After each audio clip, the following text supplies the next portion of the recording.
The Open Channel Flow Interactive Calculator solves hydraulic parameters for trapezoidal open channels used in irrigation and drainage systems. Let me show you the input fields. First, we have a drop-down for select calculation mode with 6 options. Calculate flow rate Q, calculate normal depth YN, calculate critical depth YC, calculate mean velocity V, calculate channel slope S0, and calculate Froude number FR.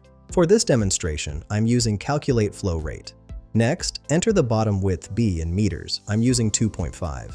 Then water depth E, that's 1.2 meters. Side slope ZAT1 represents the horizontal to vertical ratio. I'll use 2. Channel slope S0 is the longitudinal slope, entering 0.001.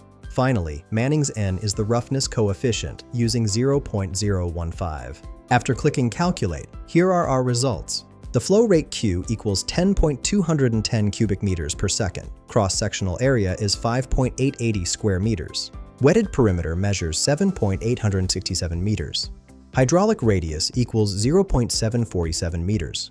Top width is 7,300 meters. Mean velocity calculates to 1.736 meters per second. The Froude number is 0.618, indicating subcritical flow regime. Specific energy equals 1.354 meters. This calculator streamlines open channel design calculations. Find the link in the description below.